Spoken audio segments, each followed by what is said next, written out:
Hello everyone. I decided to make a video here about just Danielle Hunter in general, just because of how well he's been playing as of late. And numbers wise, he doesn't have a forced fumble, but he obviously has the one fumble recovery for a touchdown against Detroit last weekend. 11 and a half sacks. He has 13 assisted tackles, 30 solo, 43 combined tackles, 15 quarterback hits, and 13 TFLs. So keep in mind, like that's a pretty good year. That's obviously a great year so far. It's halfway at 11 and a half sacks. He's on pace for a little bit over 20. And just keep in mind, this is asking him to flip back and forth between the end spots because the whole Everson Griffin thing kind of happened. And now we kind of had this little thing where, when Griff would come in, obviously he'd be on the right side, he'd flip back to the left, and then Weatherly would come in, and then ever since Everson did come back against the Saints, they've been kind of rotating him in and out, and he'd be constantly flipping. And it's a lot like asking a tackle to go from right to left, left to right. Like, everyone just acts like that's an easy thing to do when that changes all of the footwork. Like, it reverses it. So now, if you're kicking with your right, you're kicking with your left on the other side. Like, when it comes to the offensive tackles anyway. Like, that's just how it is. And it's very similar to that. Hand placement, the techniques, even which hand they put down into their three-point stance, that changes as well. So, the fact that he's able to have Pro Bowl caliber seasons on both sides is amazing. And it's very impressive. But now that he's back to his lefty end, obviously he's still producing. And the crazy part is he's only 24.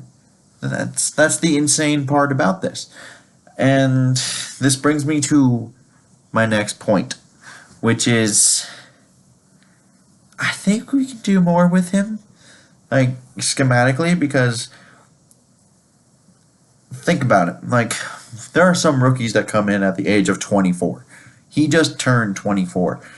And you can develop him in other areas of his game still. That's not even out of the question, which is ridiculous.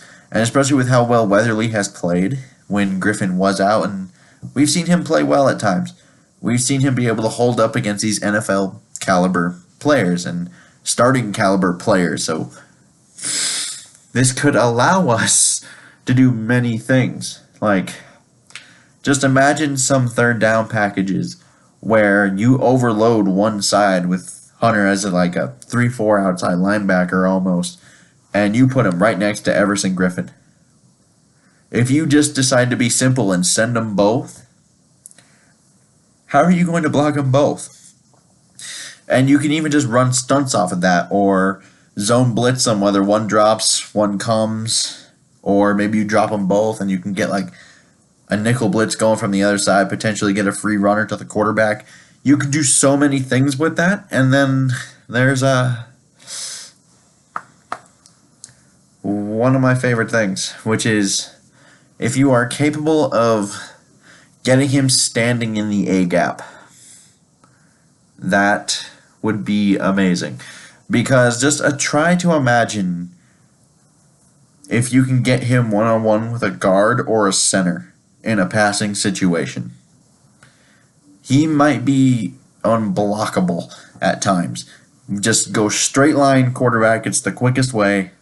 His speed to power against a center would be almost unfair. So I just think we could do more. Like, obviously you can do that overload thing with Weatherly as well. They've actually dropped him back into coverage a few times, and he made a play once, so you might be more willing to do his own blitz from that side. But there's so much more you could do. Like, and I know it's early in his career. Obviously, he's only 24, but this could moving him around like that could potentially be the difference between a Pro Bowl player and a potential Hall of Fame caliber player. at least from the production standpoint. And why wouldn't you do that? Like, think of it's just, think of a world where we could actually trust Danielle Hunter in coverage at times, and you can just do all the exotic blitzes you want with that front seven there, that front four. You could do so much, and it would be almost insane. Like, maybe nothing of this could even be implemented this year, but like once, like in terms of the zone blitzing, I do think they could just overload sides. I feel like that one might be pretty simple, just because we do have the personnel to do it. Not every team has the personnel to be like, oh no, we'll just take our best end from this side and put them over here and not expect that much reduction here in production there. And there's not many teams that can do that. We're one of the few teams that can. So I understand why we wouldn't try to do these things. And I don't like that next step of development could be something of that nature where, obviously Griffin's like one of your main edge guys. And then you have Sheldon Richardson as your interior pass rusher. Weatherly's a nice rotational piece to have. And you have Linval Joseph, and then you can just move Hunter around as kind of like your beast. No matter where you put him, he will be unblocked almost. And he's only 24. The prime years are usually considered between 27 and 28. We still have 3 to 4 more years before he enters his prime. And it's ridiculous. Like, he can just be a do-it-all monster for this defense, and we can proceed to build this entire defense around him for the next few years. And I know some people might be like, well, it's already built. Yes, but he's also the youngest piece there. Like, Rhodes is kind of getting up there, and he's almost 30.